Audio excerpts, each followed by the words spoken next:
Di jantung ibu kota, sebidang tanah justru menjadi panggung tarik-menarik antara klaim, sejarah, dan kekuasaan. Bongkaran Tanah Abang kembali menjadi sorotan setelah pernyataan terbuka dari Hercules yang menantang negara untuk menunjukkan bukti kepemilikan.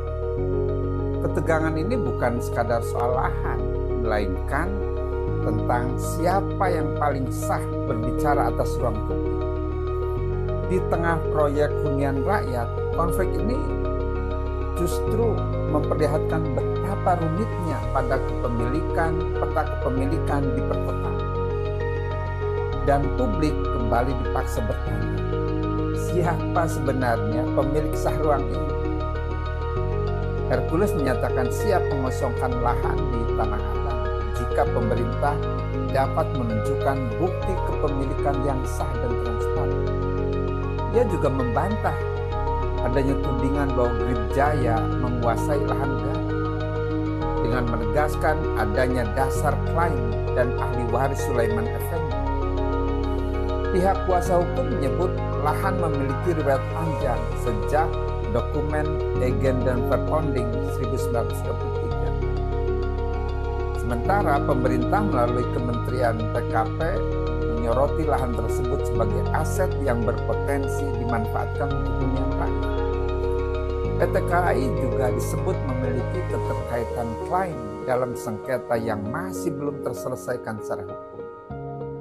Masalah utama dari konflik ini bukan hanya soal siapa yang benar, melainkan bagaimana negara mengelola data dan bukti kepemilikan tanah. Ketidaksinkronan antara dokumen lama dan sistem administrasi modern menciptakan ruang abu-abu yang rawan konflik. Di sisi lain, publik seringkali hanya menerima potongan narasi tanpa kejelasan hukum yang utuh.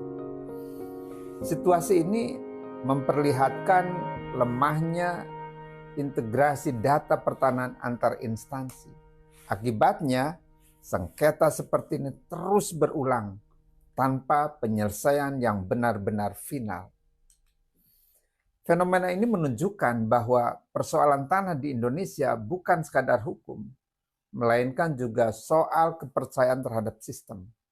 Ketika klaim tidak diimbangi dengan transparansi data, ruang publik mudah terjebak dalam konflik opini. Disinilah pentingnya negara hadir bukan hanya sebagai penentu, melainkan juga sebagai